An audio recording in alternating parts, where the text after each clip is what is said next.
Eis-me aqui outra vez diante de ti, abro meu coração, meu clamor, tu escutas e fazes cair as barreiras em mim. És fiel, Senhor, e dizes palavras de amor e esperança sem fim. Ao sentir o teu toque, por tua bondade libertas meu ser no calor desse lugar. Eu venho me derramar, dizer que te amo, me derramar, dizer te preciso, me derramar, dizer que sou grato, me derramar, dizer que és formoso.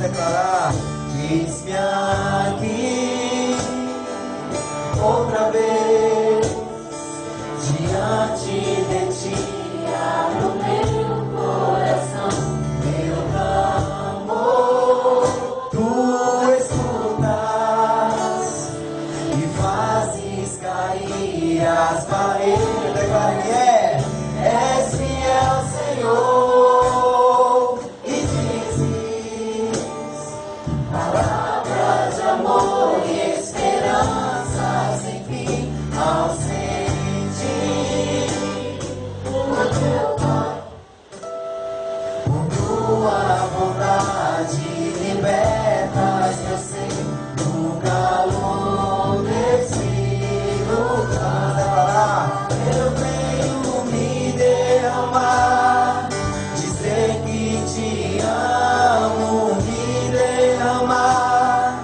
dizer que preciso, me derramar, dizer que sou grato, me derramar, dizer que és formoso, me derramar, dizer que te amo, me derramar, dizer te preciso, me derramar. Eu sou, dizer que sou grato, me derramar, dizer que és formoso, me derramar, dizer que te amo, me derramar, dizer te preciso, me derramar, dizer que sou grato, me derramar, dizer que és formoso.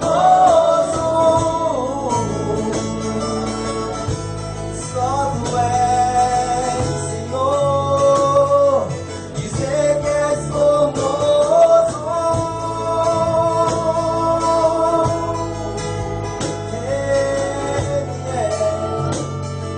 Dizer que és formoso, Deus. Glória a Deus. A paz em nome de Jesus. Eu convido os irmãos e você que nos visita a abrir a sua Bíblia ao livro de Romanos, capítulo 1.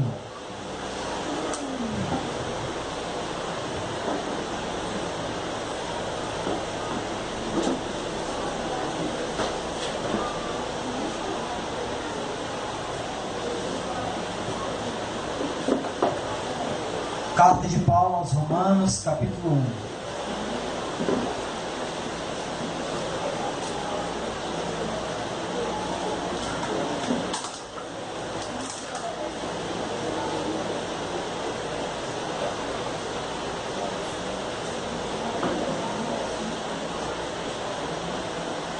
Amém? Versículo 16.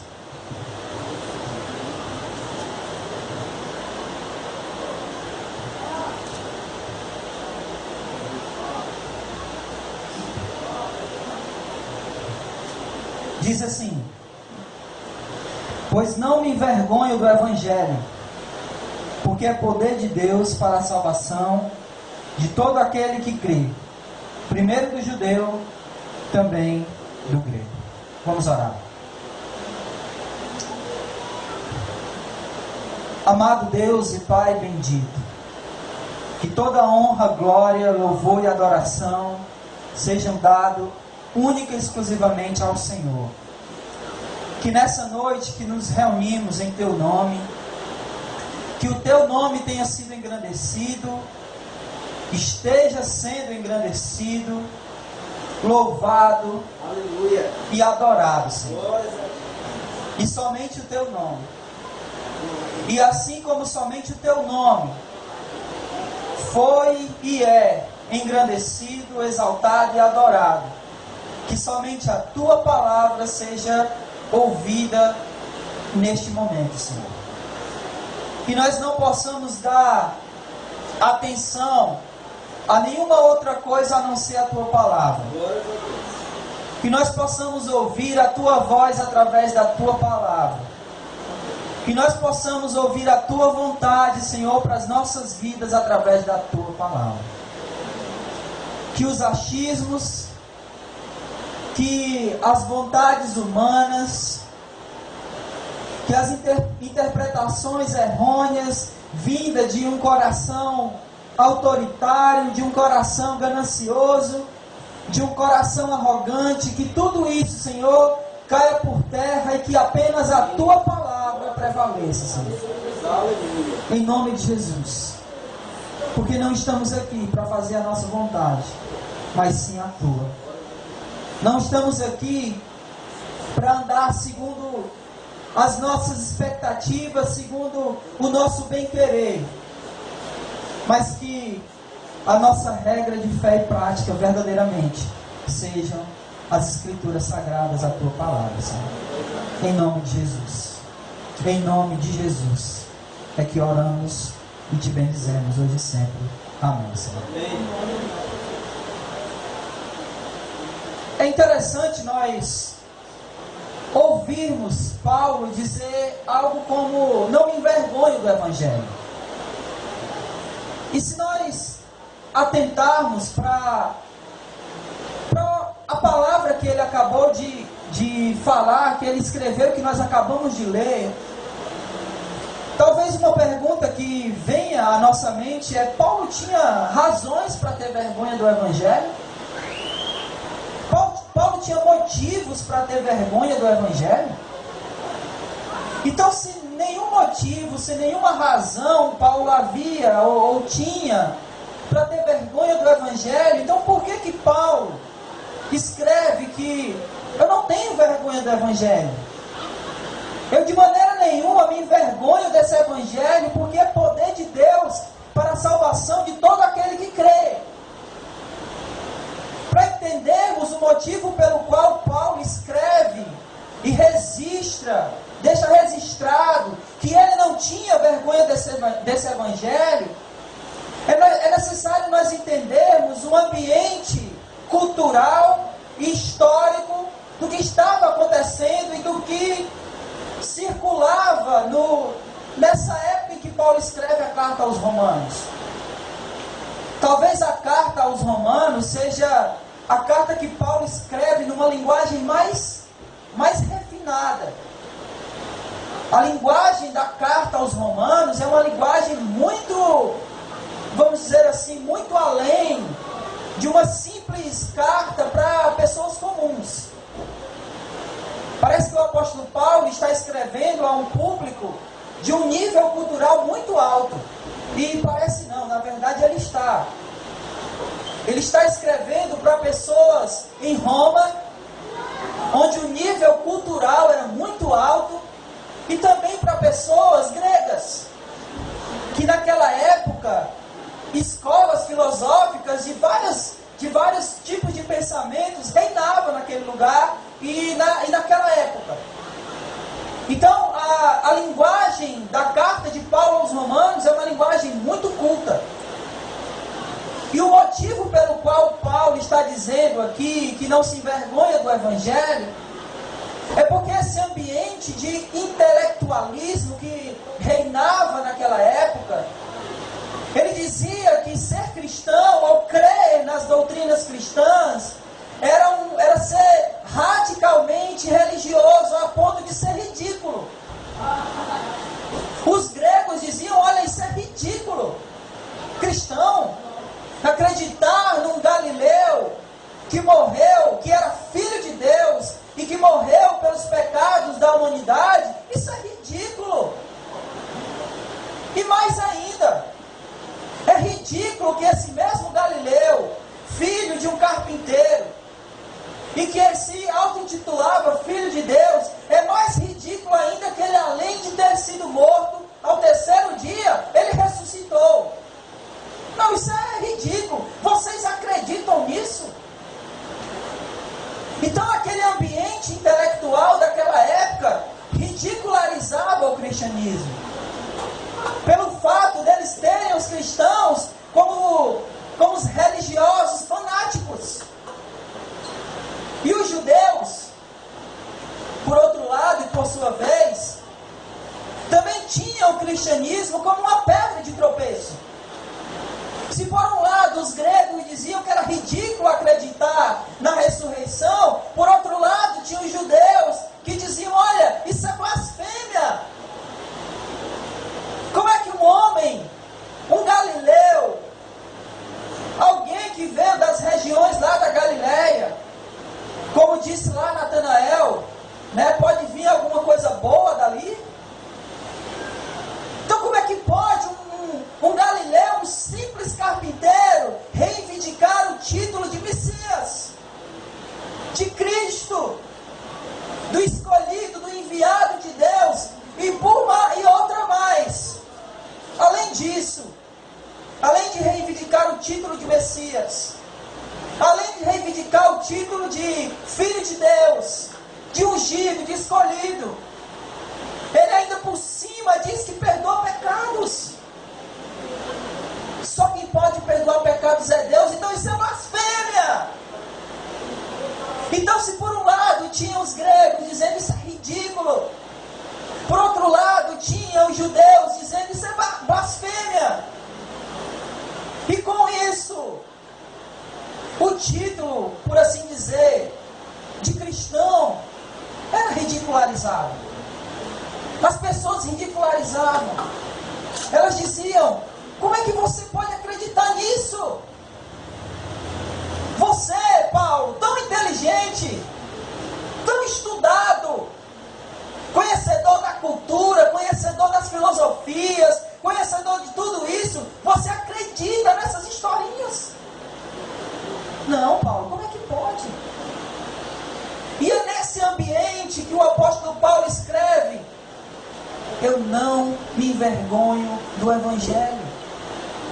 Porque esse Evangelho que vocês estão aí ridicularizando, dizendo que é fanatismo religioso, dizendo que é coisa de pessoas que não pensam, de ignorantes, de burros, dizendo que é tropeço. Esse Evangelho eu não me envergonho, porque é poder de Deus para a salvação de todo aquele que nele crê, tanto do judeu como do grego. Se vocês notarem, e eu peço que vocês abram aí, por favor, 1 Coríntios capítulo 1. Vamos ver o que é que diz o versículo 23.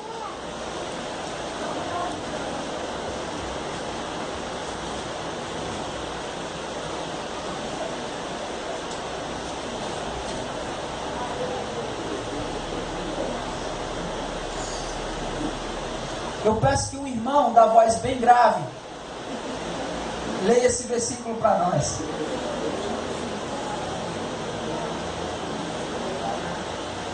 Pode ser você, velho. Bem grave, né? Bem grave.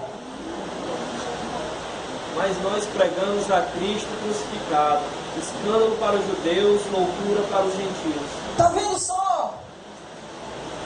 Paulo está dizendo eu prego Cristo crucificado, mas essa pregação do Cristo crucificado, ela não agrada nem judeus e nem gentios.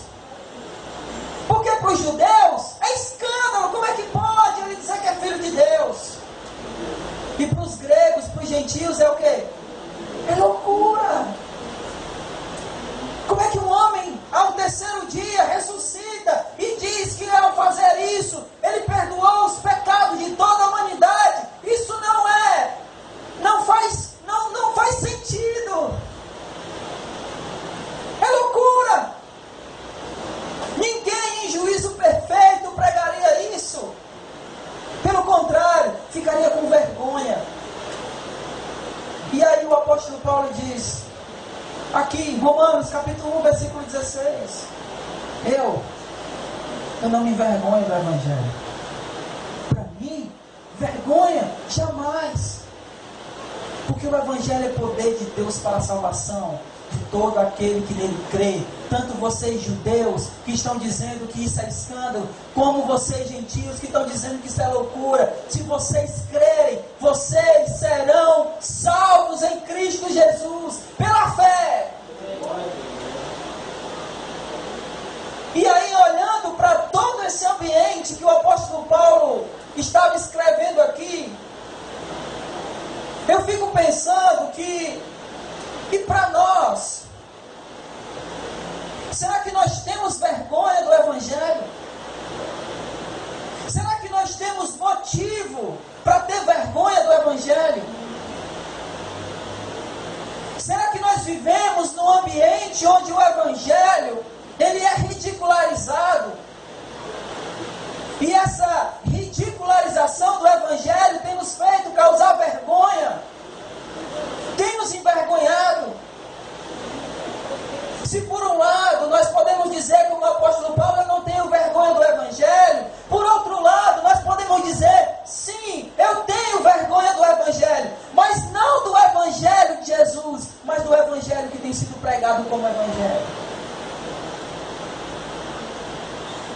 Desse Evangelho eu tenho vergonha. Eu tenho vergonha de tantas pessoas olharem para a igreja de Jesus e identificarem o Evangelho como uma reunião de pessoas que se juntam para deixar dinheiro para a igreja. Eu tenho vergonha desse Evangelho.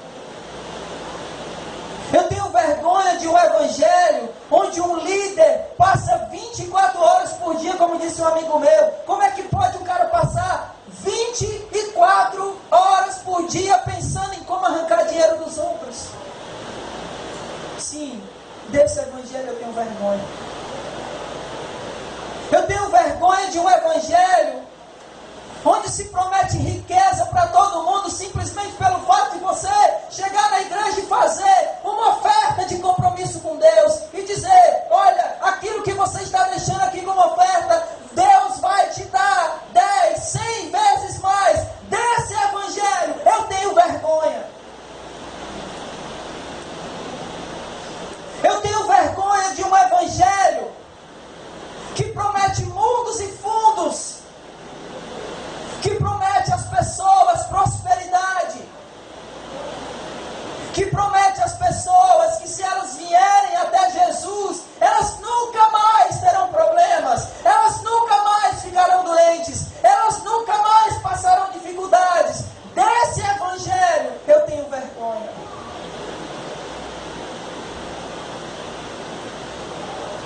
Eu tenho vergonha de um Evangelho que promete curas, que mais do que prometer curas, marcam hora e dizem assim, venha para cá, sexta-feira dos milagres, e você vai sair daqui com a tua bênção e a tua cura. Sim, desse Evangelho eu tenho vergonha, porque não foi esse o Evangelho que Jesus pregou, porque não foi esse o Evangelho pelo qual os apóstolos entregaram as suas vidas. Não foi por esse Evangelho que o apóstolo Pedro foi crucificado de cabeça para baixo. Não foi por esse Evangelho que Paulo foi decapitado. Não foi por esse Evangelho que tantos outros foram cerrados ao meio. Não foi por esse Evangelho que outros foram jogados em fogueiras. Não foi por esse Evangelho que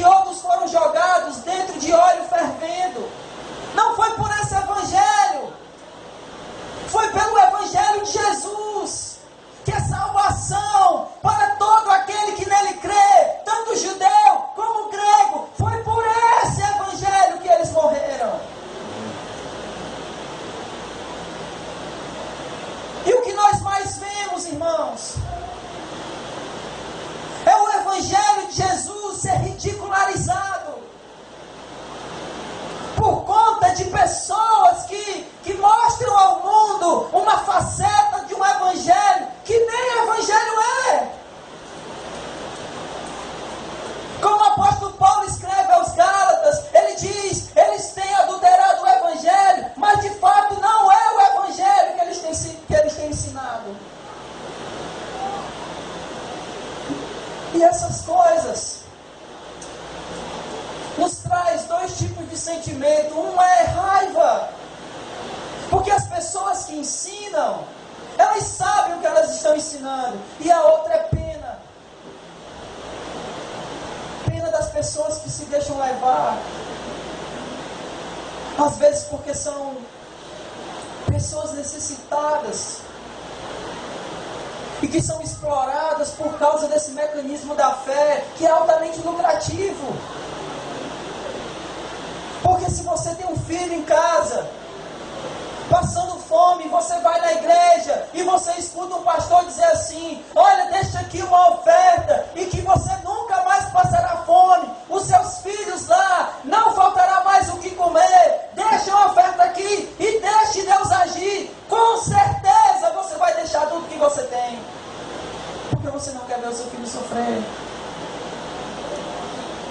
Se você tem um parente no hospital, num leito de hospital, amigo, quase morto, moribundo, e alguém diz: faça uma oferta, e Deus vai levantar o teu parente da cama.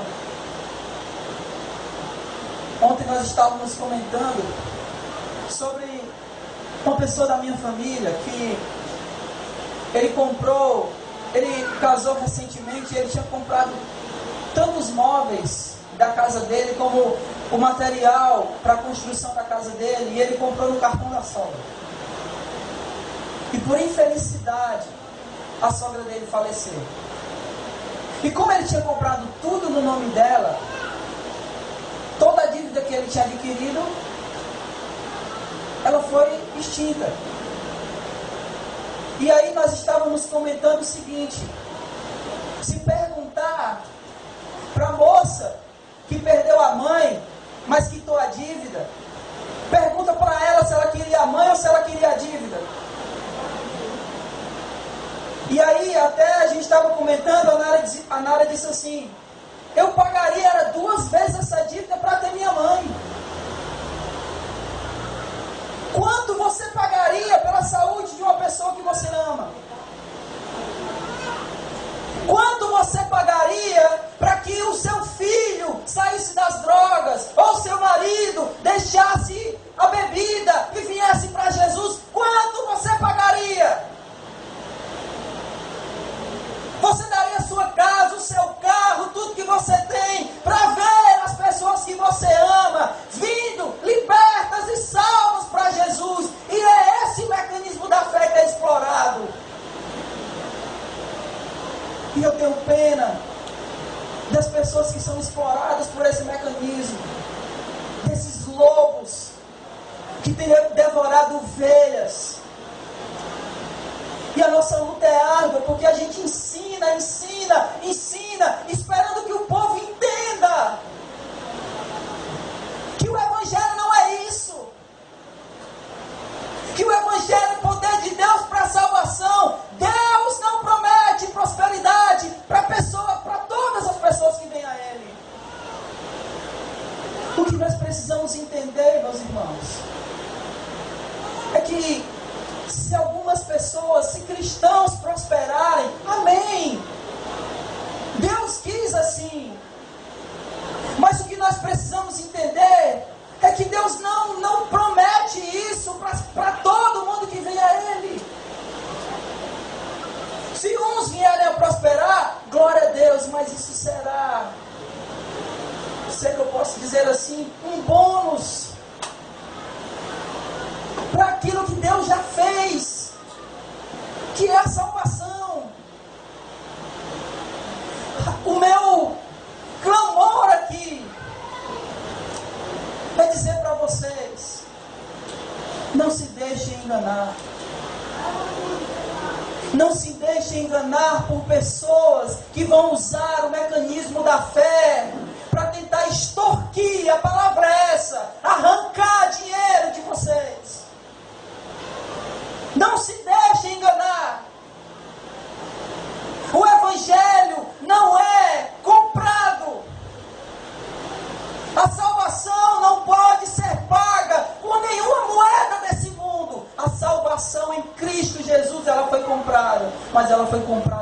sangue do Cordeiro. Não se deixe levar por isso. O Evangelho não é isso. O Evangelho não é cura. O Evangelho não é bênçãos materiais. O Evangelho não é prosperidade. Se essas coisas vierem, amém. Mas se elas não vierem, glória a Deus, porque Deus já me salvou. O Evangelho, leia aí comigo, Romanos 1,16. O Evangelho é poder de Deus para a salvação de todo aquele que nele crê, tanto judeus como gregos. O problema, irmãos, é que nós temos vivido dias que as pessoas não pensam mais, elas não raciocinam mais,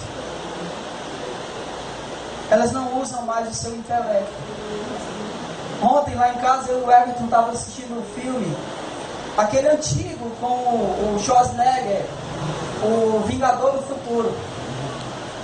E tem uma parte do filme que o cara diz assim: não pense, apenas me obedeça. É a cara do Evangelho hoje. Pastores, bispos, apóstolos dizendo: vocês só precisam obedecer, não precisa fazer mais nada. A gente vê as pessoas ridicularizando o Evangelho em figuras, mostrando as pessoas entrando num prédio de uma igreja e ao passar pela porta, a figura é alguém tirando o cérebro e dizendo: deixe isso aqui que você não vai precisar dele. Isso não é Evangelho. As Escrituras dizem que nós somos libertos pelo conhecimento da verdade. E o conhecimento da verdade vem quando nós entendemos a verdade. O Evangelho, meus amados, ele precisa ser entendido com o nosso intelecto. Por que você está aqui? O que fez você sair da sua casa? Você já pensou nisso? Qual o motivo que trouxe você a este lugar? Ou você veio por vir? Por que foi que você escolheu deixar uns minutos do seu dia e vir até aqui? Você pensou? Por que você veio aqui? Nós viemos aqui. Nós viemos aqui para adorar a Deus. E isso nós fazemos com a nossa mente. O culto precisa ser racional. Aqui no culto, se você se emocionar e chorar, glória a Deus, mas você precisa saber o que você está fazendo. O Evangelho é algo que nós precisamos entender. Entender. E não simplesmente baixar a cabeça e obedecer. Porque isso, irmãos, não faz parte do Evangelho. Quando nós deixamos de pensar e somos escravizados por pessoas que estão no poder, isso não faz parte do Evangelho. Porque o Evangelho não escraviza. O Evangelho liberta. Amém? Amém? Agora a questão é, por conta das pessoas não pensarem mais, por conta delas simplesmente obedecer, como a gente ouviu no filme, não pense, obedeça. É que as pessoas, elas interpretam as Escrituras do jeito que elas querem. E além de fazer esse tipo de interpretação, elas ainda ensinam de forma errada. E é muito comum, quando você mostra, olha, mas essa interpretação está fora do contexto. Na realidade não é isso que Jesus quis dizer, ele quis dizer isso. Aí a pessoa diz: mas o homem interpreta do jeito que ele quer. Não, mas não é do jeito que o homem quer. As Escrituras estão dizendo isso. E aí é bem comum nos nossos dias, não julgueis. Mas não sou eu que julgo, Jesus disse que a própria palavra é essa que julga. E se o evangelho que tem sido ensinado e pregado está diferente do evangelho escrito nas Escrituras, então não é o evangelho de Jesus que tem sido ensinado e passado. E esse versículo que nós lemos, de Romanos capítulo 1, versículo 16, eu queria destacar algumas coisas aqui. E a primeira coisa que eu gostaria de destacar aqui é que ele diz: eu não me envergonho do Evangelho, porque o Evangelho é o quê? É poder. Só que, como é interpretado esse poder? Como é que as pessoas interpretam que o Evangelho é poder de Deus? Eu diria que pelo menos de duas formas. A primeira, elas interpretam que o Evangelho, ele é poder no sentido de pessoas que dominam autoritariamente umas às outras. Poder no sentido de pessoas que estão com autoridade ou poder sobre outras. E quando se coloca nesse sentido, é aí que vem os abusos. É aí que nós vemos um monte de pseudo-apóstolos, pastores, profetas, bispos, líderes, tratando pessoas como se fosse gado. Tratando pessoas como se elas não fossem absolutamente nada, como se ela fosse uma escória, como se ela fosse um lixo. E simplesmente dizendo: faça o que eu mando. Não é esse tipo de poder que o Evangelho é. E quando não é esse poder, é um outro tipo de poder. É o poder de curar, é o poder de falar em línguas, é o poder de sair rodopiando, pulando, girando, plantando bananeira e fazendo sei lá o quê. E que infelizmente, irmãos, os cultos evangélicos mais parecem macumba do que um culto. E deixa eu fazer uma ressalva aqui. Eu não estou falando mal de congregações. Eu estou falando contra um evangelho que não é o evangelho de Jesus. É isso que eu estou falando. Eu estou falando contra uma pregação de um evangelho distorcido e aguado. Eu estou falando contra um evangelho que tem sido diluído para que as pessoas possam aceitá-lo. É isso que eu estou falando. E que nessa ânsia de tornar o evangelho mais agradável e mais aceitável, se faz tudo em nome de um evangelho que não é o evangelho. E em nome do evangelho grita-se. Em nome do evangelho rodopia-se. Em nome do evangelho pula-se. Em nome do evangelho a gente vai para a direita e para a esquerda. E por todo lado. E fica parecendo um peão. Em nome do evangelho nós fazemos coisas ridículas. Ridículas. Em nome do evangelho, e ainda tem uma desculpa. E essas desculpas são as piores possíveis. Ah, mas quando eu era do mundo eu fazia isso, agora eu não posso fazer para Deus. Essas são as desculpas mais ridículas possíveis. São desculpas que se usam para fazer o que quer em nome de Deus. Isso não é o evangelho. O evangelho não é poder de curar. O evangelho é poder para salvar. E o interessante E agora eu vou entrar na parte correta do que é o Evangelho, porque o texto diz, quando ele diz que o Evangelho é poder, a palavra lá que ele usa para poder, no original, no grego, é a mesma palavra da onde origina a palavra dinamite. Você já viu o poder da dinamite? É um poder enorme.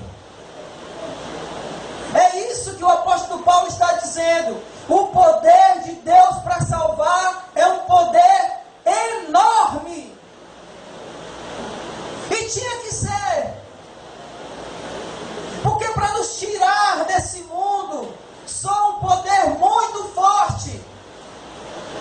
Abra aí, Gálatas capítulo 1, versículo 4. Vamos ver o que o apóstolo Paulo diz.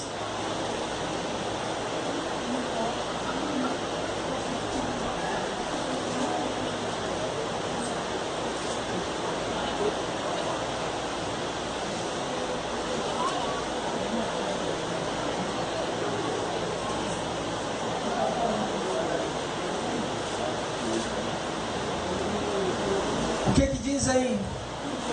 Já que naquela hora foi o Everton, agora o Everton. Capítulo 1, versículo 4.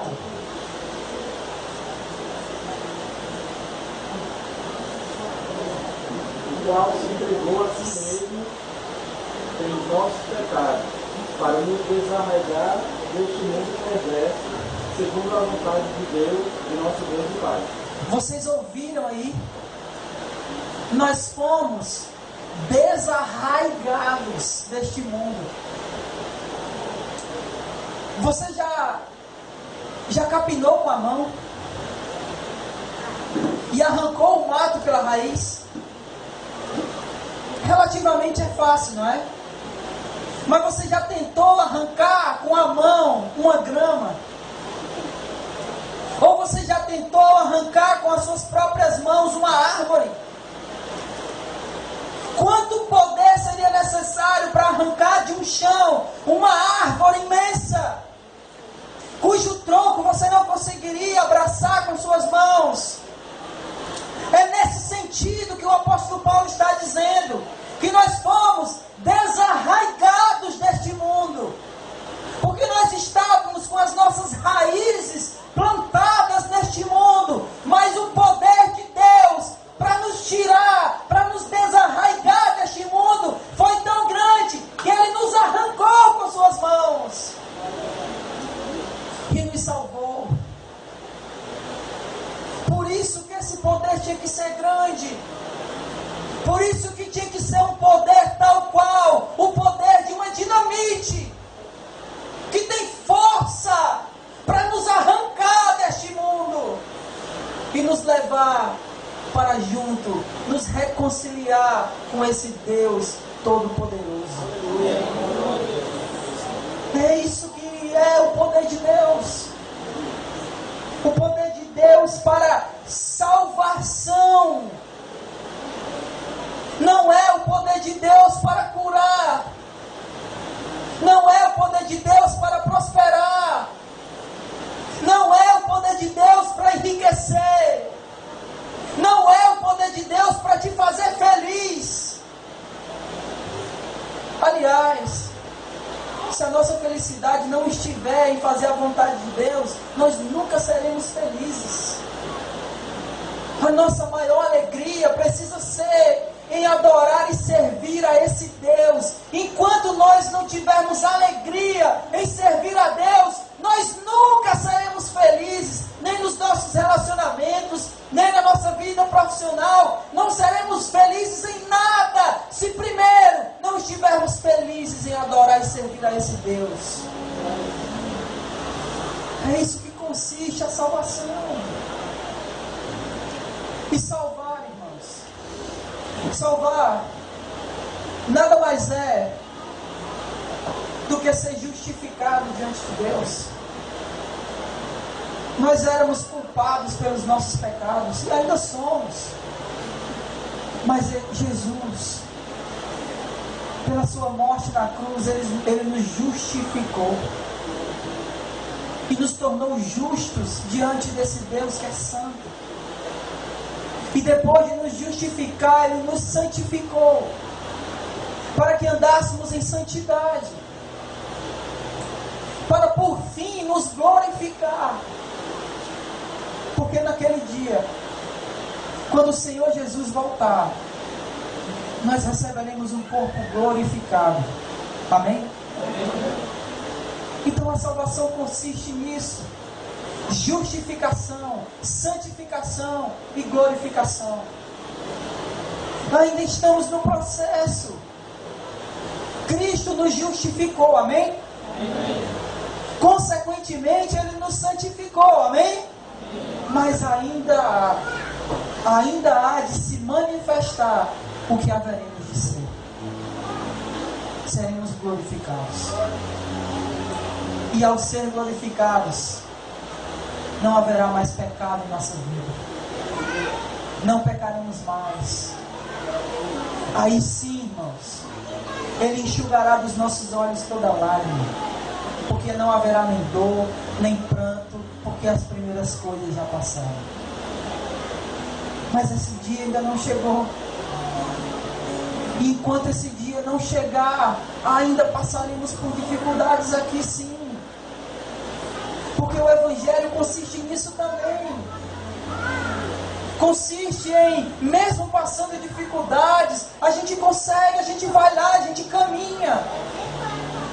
Mesmo em tribulação, a gente continua. Mesmo passando necessidade, fome, doença, a gente vai. O apóstolo Paulo, lá em Romanos, aqui em Romanos capítulo 8, ele diz: quem nos separará do amor de Deus? E aí ele faz uma lista: tribulação, fome, nudez, perigo, espada. Mas ele diz que nada dessas coisas poderá nos separar, porque nós somos entregues como ovelha perante o seu tosqueador. Nós somos entregues à morte todos os dias. Estamos à mercê disso.